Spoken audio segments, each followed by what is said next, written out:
Hello children, जय Somnath English medium school Ahmedabad Gujarat में आपका स्वागत है। आज मैं प्रमिला भारद्वाज आपको 10th स्टैंडर्ड सब्जेक्ट संस्कृत और चैप्टर 7 सुभाषित कुसुमानी पढ़ाने वाली हूँ।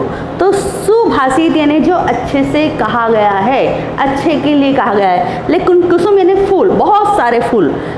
तो यहाँ इसका मतलब है फ्लावर्स ऑफ गुड सेइंग। लेकिन ये चैप्टर समझने से पहले मैं आपको मुनि की विभक्ति समझाती हूँ। इसके पहले 9th में हमने जन की विभक्ति सीखी, लता की विभक्ति सीखी। अभी हम मुनि की विभक्ति सीख रहे हैं। तो विभक्ति का पहले तो हम यूज़ समझ लें कि यूज़ कैसे करना है। आप लोग पहली बात तो याद ही नहीं करते हो, और कुछ करते हैं तो उसका मतलब पता नहीं चलता है कि करें तो क्यों करें। तो मैंने आपको पहले भी बताया है, आपको फर्स्ट चैप्टर में वो चीज़ मिल गई होगी वीडियो में, कि हमारे हिंदी, इंग्लिश या गुजराती में है 2, 3, 4 वर्डों को जोड़ने के लिए कुछ वर्ड हैं जो अपने आप में लेटर भी हैं और वर्ड भी कहे जाते हैं। जैसे कि मैं, पर, ने, को, से, यानी कि देखो यहाँ लिखा ही है to, by, for, from, of, in, on, into. तो ये जो शब्द हैं, जैसे कि मैं घर से आई, घर से आई यानी से का मतलब क्या निकला? फ्रॉम। पेड़ से पत्ता गिरा, फ्रॉम। मैं आपके लिए बुक लाई हूँ या खाना लाई हूँ, के लिए यानी कि फॉर। तो ये शब्द हिंदी में भी हैं, गुजराती में भी हैं और इंग्लिश में भी हैं, लेकिन संस्कृत में नहीं है। तो संस्कृत में उसके लिए उन्होंने क्या करा है कि जो एक प्रॉपर वर्ड जिसको हम कहते हैं रूट। रूट का मतलब ऐसे भी होता है जड़। जड़ नहीं होगी तो प्लांट बढ़ेगा ही नहीं। तो जब तक हमें ये नहीं पता चलेगा कि एक वर्ड को हम किस तरह यूज़ करते हैं विभक्ति में, हमें सेंटेंस बनाते नहीं आएगा, ट्रांसलेशन करते नहीं आएगा। तो मैं हर बार आपको बोलती हूँ कि आप ग्लोसरी के लिए प्रोनाउंसिएशन ध्यान से सुने, ग्लोसरी 2-3 बार पढ़ें। जो चीज़ मैं बताती हूँ उसको बहुत ही ध्यान से सुनो और विभक्ति और उसका यूज़ भी सुनो, समझो।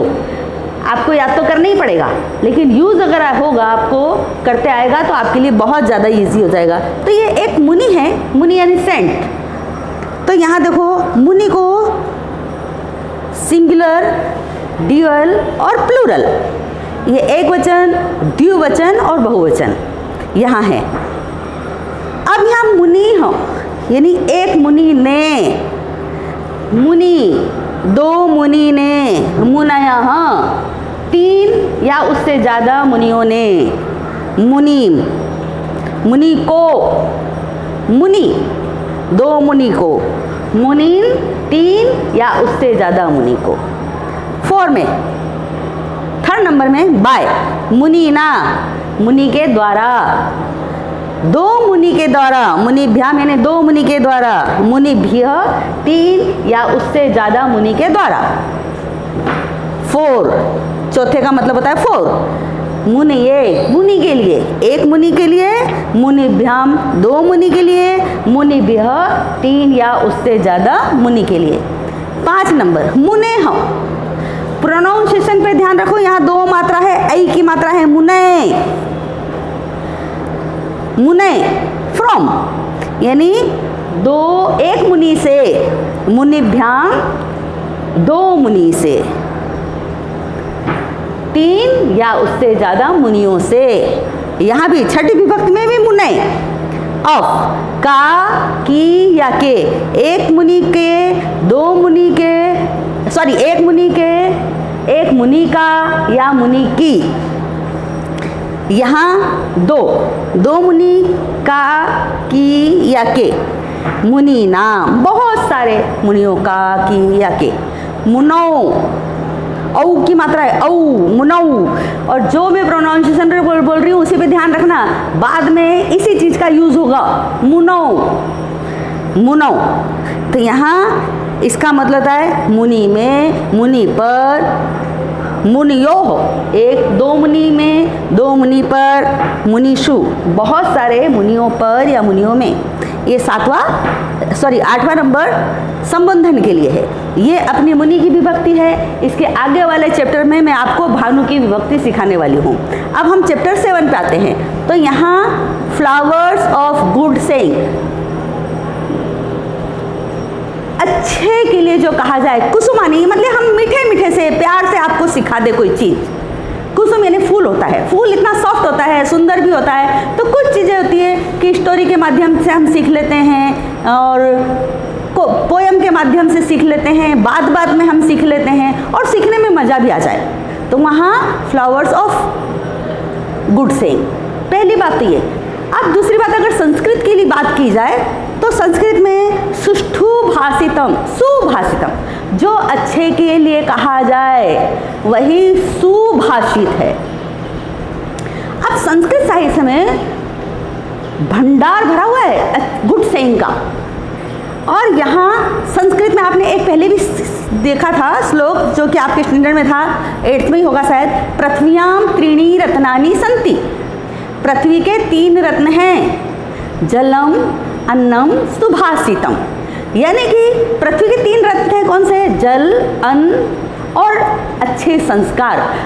हमें अगर खाने और पीने को नहीं मिलेगा तो हमारा जीवन ही मुश्किल है। लेकिन जिंदा तो जानवर लोग भी रहते हैं। इंसानों में और जानवर में डिफरेंस क्यों है? क्योंकि हम में संस्कार हैं, कल्चर हैं, रीति रिवाज है। हम दूसरों का सम्मान करना जानते हैं, दूसरों की तकलीफ़ों के बारे में जानते हैं, दूसरों की रिस्पेक्ट करना जानते हैं। इसलिए सुभाषितम अच्छे इंसान के लिए, हमारी प्रोग्रेस के लिए, हमारे महत्व के लिए बहुत ज़रूरी है। अब संस्कृत साहित्य में ये तो जैसे गागर में सागर भर दिया जाए, इतने सारे हैं। और आप बचपन से लेकर यानी कि 6 से लेकर अभी तक आप सीखते ही चले आ रहे हो सुभाषितम। अब ये जो सुभाषित हैं, ये सिर्फ मनुष्यों के लिए, प्रजा के लिए, पब्लिक के लिए और कल्चर के लिए महत्व नहीं है। और ना ही सिर्फ ये एक समय को और एक जगह के लिए की प्रॉपर्टी है, यहाँ हम उन्हें बांध कर रख सकते हैं, ऐसा भी नहीं है। हर जगह हर समय इनका महत्व रहता ही है। और बहुत सारे महान लोग जो बहुत सारी चीज़ें कह कर गए हैं, हमें उन्हें फॉलो करना चाहिए, सुनना चाहिए और समझना चाहिए। गुड थॉट आजकल तो बहुत सारे आपके मैसेज में भी आते हैं। आप स्कूल में जाते हो तो बहुत अच्छे अच्छे थॉट लगे रहते हैं। तो खाली वो हंस के टाइम पास कर देने वाले जैसे नहीं होते हैं, बल्कि उन्हें सीखना है और अपने जीवन में भी उतारना चाहिए, और ये बहुत ज़रूरी है। तो यहाँ 7 श्लोक दिए गए हैं और 7 श्लोक ऐसा कहा जाता है मुक्तकानी, मोतियों के समान होते हैं। जैसे कि कीमती मोती होती है ना, अगर उसकी माला हो हमारे पास और टूट जाए तो हम उसे बिखरने नहीं देते हैं, हम वापस उसको जोड़ लेते हैं, पिरो लेते हैं और एक माला बना लेते हैं। इस तरह ये मोतियों के समान है, कीमती मोतियों के समान है। किसी कारणवश अगर हम भूल जाएं तो वापस उसे याद करना चाहिए, समझना चाहिए और अपने जीवन में उतारना ही चाहिए। तो पहले श्लोक में यहाँ ये बताया गया है कि जो अच्छे लोग अगर किसी बात को कहकर गए हैं, पहले श्लोक है, तो उसे हमें मानना ही चाहिए। जैसे कि हमारे भूतपूर्व राष्ट्रपति जो कि साइंटिस्ट भी थे, उन्होंने क्या कहा? अब्दुल कलाम, उन्होंने क्या कहा कि सपने वो नहीं होते जो आप बंद आंखों से देखते हो या सोते हुए देखते हो, सपने वो होते हैं जो आपको सोने ही नहीं देते। हमने क्या सीखा उससे कि आप सपने देखो, सपने देखना जरूरी है। सपने ही नहीं देखोगे तो प्रोग्रेस कैसे करोगे? सपने देखो, लेकिन उसको जब तक पूरा मत करो जब तक चैन की नींद मत सो। एक और थॉट, 2 प्रकार के लोग जीवन में सबसे सक्सेस नहीं होते हैं। एक वो सिर्फ सपने देखते रहते हैं, वो सक्सेस नहीं होते, और दूसरे वो सिर्फ करते ही रहते हैं, वो सक्सेस नहीं होते। यानी कि आपको सपने देखना है, यानी कि प्लानिंग करनी है, फिर उसको कार्य में परिणित भी करना है। आप सपने देखो और उसको पूरा करने का प्रयास करो, और जो भी कुछ करना है प्लानिंग के साथ करो, तब आप सक्सेस होगे।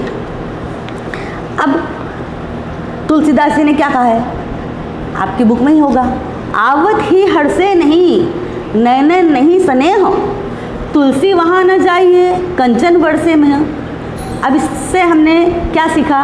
तुलसीदास जी कह रहे हैं कि भले ही कोई कितना ही रिच हो, कितना ही पैसे वाला क्यों ना हो, अगर हम वहाँ जाए, हमारा सम्मान वहाँ नहीं होता है, हमारे जाने से उनके चेहरे पर हमें खुशी दिखाई नहीं देती है, तो हमें वहाँ नहीं जाना चाहिए। एक और चीज़ रहीम जी की मैं बताऊंगी आपको। रहीमन वेनर मर चुके जे कहीं मांगन जात। अब यहाँ आत्मसम्मान की बात बताई गई है और बुरे वक्त की बात बताई गई है। हमें अगर कुछ बोल देता है कोई तो हमें बहुत ख़राब लगता है, अच्छा नहीं लगता, हमें इंसल्ट जैसा लगता है और लगना भी चाहिए। लेकिन आप अपने आत्मसम्मान को बचाओ तो सही। अगर किसी चीज़ की तकलीफ पड़ गई तो हमें किसी से मांगने की ज़रूरत क्या है? हमें अपने पास जो है उसी में गुजारा करना चाहिए। यही हमारे आत्मसम्मान की रक्षा की पहली स्टेप है। दूसरी बात, हमें कहीं मांगना नहीं चाहिए, क्योंकि उससे हमारे जो आत्म सम्मान होता है उसको ठेस लगती है। लेकिन अगर कोई ये चीज़ भूलकर हमारे यहाँ मांगने आ ही जाए, हो सकता है उसको बहुत ज़्यादा तकलीफ हो, इस कारण वो मांगने आया हो, तो हमें दे देना चाहिए। वापस से पूरा श्लोक सुनो, फिर उसका मीनिंग मैं समझाऊंगी। रहीमन वे नर मर चुके ते कहीं मांगन जात, उनसे पहले वे मुए जिन मुख निकलत ना। अगर हम किसी के यहाँ मांगने जाते हैं तो हमारा आत्मसम्मान खोकर मांगते हैं तो हम मरे हुए के समान हैं। लेकिन अगर ये चीज़ भूलकर कोई हमारे यहाँ मांगने आ जाए और हम ना उसे दें तो हम उससे भी पहले मरे हुए के समान हैं। यानी कि कुल मिलाकर एक चीज़ निकलती है कि किसी कारणवश, मजबूरी में या जो भी है, अगर हमसे कोई मांगने आता है तो हमें उसकी मदद करनी ही चाहिए। ये गुड सेइंग है, गुड थॉट है, और ऐसे हम बहुत सारे लिटरेचर से हम सीखते हैं। कभी कभी आप लोगों के दिमाग में ये भी आता है कि ये लिटरेचर की ज़रूरत क्या है, लेकिन मैंने आपको बता दिया कि लिटरेचर ऐसी चीज़ है जो हमें संस्कार डालती है। जिस प्रकार एक पंख से पक्षी कभी नहीं उड़ सकता है, उसे दोनों पंख की आवश्यकता है, उसी प्रकार हम एजुकेटेड हो जाएं, कितनी अच्छी पोस्ट पर चले जाएं, लेकिन संस्कार, कल्चर, बड़ों का सम्मान करना, लोगों की मदद करना, ये दूसरा पंख है जो हमें उड़ने के लिए, उड़ान भरने के लिए, आगे प्रोग्रेस करने के लिए बहुत ज़रूरी होता है। अब पहला श्लोक हम पढ़ते हैं, पहले ग्लोसरी, फिर संधि, उसका चैप्टर। शैल यानी माउंटेन। अब देखो, शैल यानी माउंटेन, शिला यानी पत्थर या बिग स्टोन, और शील यानी कैरेक्टर। मैं आपको दो तीन वर्ड एक साथ बोलती हूँ और आप उसका डिफरेंस समझो। शैल यानी माउंटेन, शिला यानी पत्थर, और शील यानी कैरेक्टर। प्रसाद ग्रेस या मर्सी, और प्रासाद यानी पैलेस। समर, समर इंग्लिश का समर नहीं, SUMMER वाला समर नहीं, यहाँ है समर यानी युद्ध, बैटल। नयः यानी पॉलिटी। लीला यानी गुजराती लीला नहीं, लील नहीं, ग्रीन नहीं, इजीली। श्रुतम, अपन वर्ड पढ़ते हैं कभी कभी और अपने से मीनिंग निकाल लेते हैं। श्रुतम यानी सुनना, लेकिन वो नहीं है यहाँ। श्रुतम का मतलब है नॉलेज। अध्येव, अभी, जस्ट टुडे। अधः, देखो डिफरेंस देखो, अध्यय और अध में ज़्यादा डिफरेंस नहीं। अध्यय ने जस्ट टुडे, अधय ने टुडे। प्रोक्तम यानी टोल्ड। रुष्ट यानी हु इज एंग्री या गुस्से होने वाला व्यक्ति। तुष्ट यानी सेटिस्फाइड। सद्भिः बाय गुड मैन, सद्भिः ने अच्छा व्यक्ति, सज्जन व्यक्ति, साधु व्यक्ति। आरोप्यते यानी रखना, टिकाना, इज प्लेस्ड। परीक्षते यानी एग्जामिन्ड, टेस्ट लेना। कर्मणा बाय एक्शन, अव्यवस्थित चित्तस्य, चित्त यानी माइंड होता है, हैविंग डिस्टर्ब्ड माइंड, जिसके दिमाग में कंट्रोल नहीं होता है, कभी कुछ करेगा कभी कुछ करेगा। प्रतिज्ञा परिपालनेषु, in keeping promises.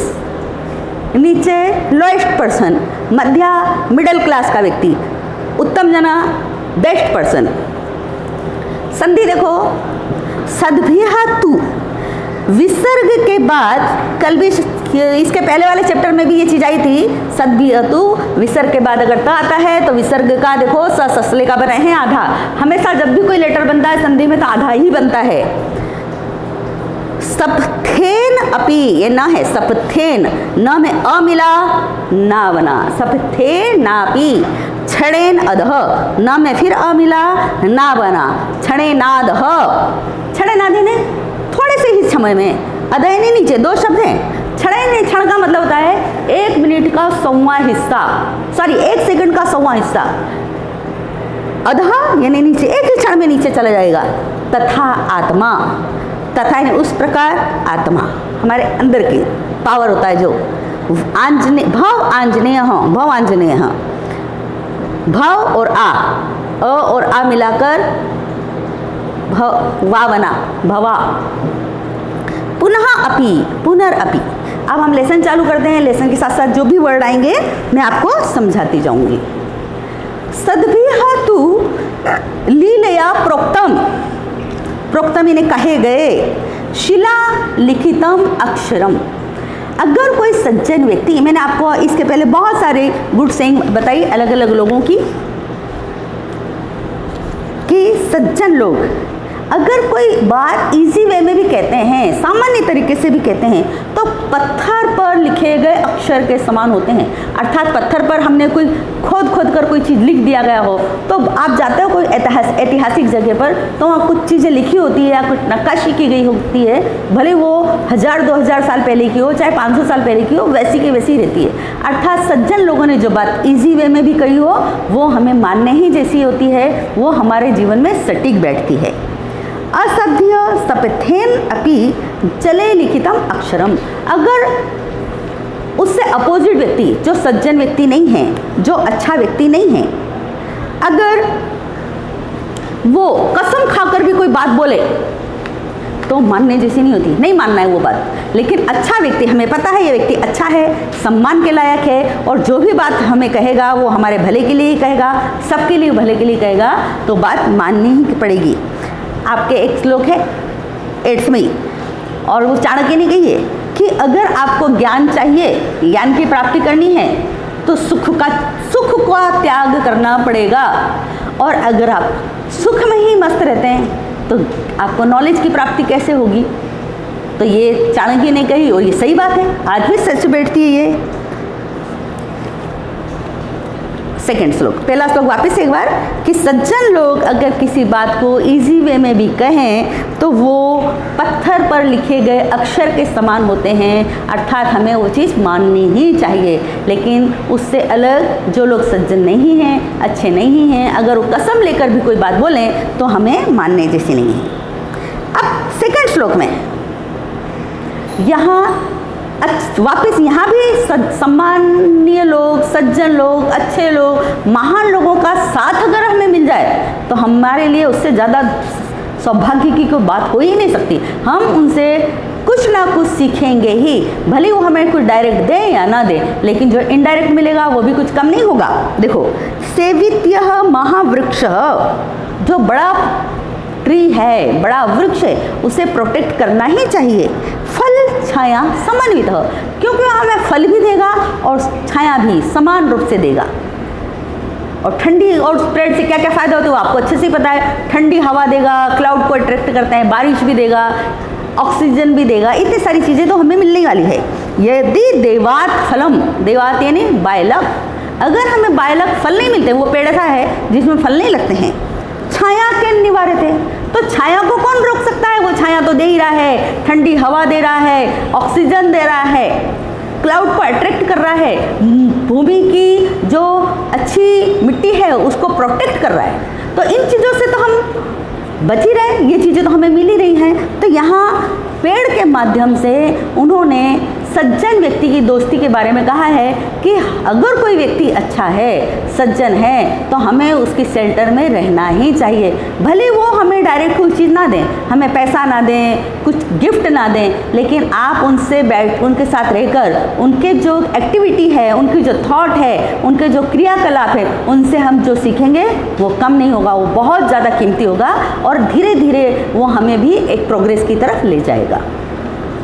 Third number का श्लोक, अब यहाँ देखो हमारे अंदर की क्वालिटी को बढ़ाने की बात की गई है।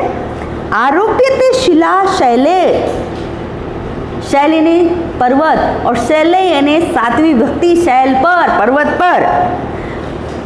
जिस प्रकार पर्वत पर एक शिला यानी पत्थर, एक पत्थर को रखने के लिए यत्नेन महता तथा बहुत ज़्यादा मेहनत करनी पड़ती है। अगर मान लो पावागढ़ जाना हो और ऊपर चढ़ना हो और आपसे बोला जाए कि बेटा 2 किलो का पत्थर आपको ऊपर लेकर जाना है, चढ़ना है, तो 2 किलो का जहाँ हम चढ़ने में हम 1 घंटा लगाते हैं, तो अगर आपको 2 किलो का पत्थर लेकर जाना हो तो निश्चित रूप से मुझे लगता है 6 घंटे लग जाएंगे सिर्फ इतना सा चढ़ने में। तो आगे देखो क्या होता है, निपातिते क्षणेन अधः, और आप पत्थर लेकर गए और आपने वहाँ रखा, आप उसको 6 घंटे में लेकर गए और आपने वहाँ रखा, निपातिते क्षणेन अधः। लेकिन अगर आपने एक गलती कर दी तो भले ही रखने में आपको 6 घंटे लगे हों ले जाने में, लेकिन एक ही क्षण में वो नीचे गिर जाएगा। तथात्मा गुण दोषी हो, उसी प्रकार हमारे अंदर जो गुण हैं, जो दोष हैं, वो उसी प्रकार है। गलती तो हम बहुत जल्दी सीख लेते हैं। अगर कोई गलती करे और गलत बातें हैं तो सीखने में तो मज़ा ही आती है, अच्छा है। उसका सबसे अच्छी बात है कि उसमें पढ़ाई से पीछा छूट रहा है, हार्डवर्क नहीं करना पड़ रहा है, तो गंदी आदतें सीखने में हमें बहुत जल्दी सीख सकते हैं, बहुत अच्छा भी लगता है, मज़ा भी आता है। लेकिन इसका मतलब है कि आपकी पूरी लाइफ ख़त्म। हमेशा अच्छा ही सीखना है, लाइफ में कभी शॉर्टकट नहीं होते। हमेशा जो हार्ड वर्क करते हैं, जो मेहनत से आगे बढ़ते हैं, वही सक्सेस होते हैं। तो यहाँ उन्होंने क्या बोला है, हमारे अंदर गुण और दोष जो होते हैं, गुण को उत्पन्न करने में, क्वालिटी को पैदा करने में, अपनी इमेज को बनाने में हमें बहुत लंबा समय लगता है। अभी आप 9th में आए हो, 9th से 10th में आए हो, तो आप 9th में जिन्होंने अच्छे स्कोर करे होंगे या 10th में जो बच्चे अच्छे स्कोर करते हैं, उन्होंने अभी मेहनत नहीं करी है, बचपन से ही मेहनत करते आ रहे हैं, कंटिन्यू मेहनत करते आ रहे हैं, तब उन्होंने 10th का रिजल्ट अच्छा लिया है। लेकिन अगर वो 2-4 गलत आदत सीख जाते, स्कूल अटेंड नहीं करते, पिक्चर ही देखते रहते या मोबाइल पर ही खेलते रहते, तो मज़ा तो बहुत आता, लेकिन वो उनकी क्वालिटी जो उन्होंने 12-13 साल में बनाई थी, वो 2-3 महीने में ही ख़त्म हो जाती। तो यहाँ हमें अपने गुणों का विकास करने में बरसों लग जाते हैं, लेकिन अब एक ही दोष, अगर हम में एक ही दोष उत्पन्न हो जाए तो हमारे सारे गुणों पर पानी फिर जाता है, सारे गुणों का कोई महत्व नहीं रह जाता है। इसलिए हमेशा 3rd चैप्टर में अपन ने सीखा ही है, दोषाः त्याज्याः गुणोः अपि। गुरु में भी अगर कोई दोष है तो आप उसको छोड़ दो, और अगर शत्रु में भी कोई गुण है तो आप उसको एक्सेप्ट कर लो, वही अच्छी बात है। 4 नंबर का श्लोक। अब यहाँ ये बताया गया है कि जो व्यक्ति ऐसा है जो एक ही पल में गुस्सा हो जाता है, दूसरे पल संतुष्ट हो जाता है, उसके दिमाग पर कंट्रोल ही नहीं है, कभी भी गुस्सा हो जाए, कभी भी संतुष्ट हो जाए, तो ऐसा व्यक्ति हमारे लिए खतरनाक है। और ऐसे लोगों की ना तो हेल्प लेनी चाहिए और ना ही हमें दोस्ती करनी चाहिए। देखो, क्षणे रुष्ट क्षणे तुष्टः, रुष्टः तुष्टः क्षणे क्षणे। एक व्यक्ति एक ही पल में संतुष्ट हो जाए, दूसरी पल ही गुस्सा हो जाए, बार बार गुस्सा होता है, बार बार संतुष्ट होता है, अव्यवस्थित चित्तस्य प्रसादो अपि भयंकर। तो ऐसा हैविंग डिस्टर्ब माइंड अगर कोई पर्सन है, तो अगर वो हम पर दया भी कर रहा है, कृपा भी कर रहा है, हमारी दोस्ती भी है उससे, तो वो ट्रबल ही पैदा करेगा।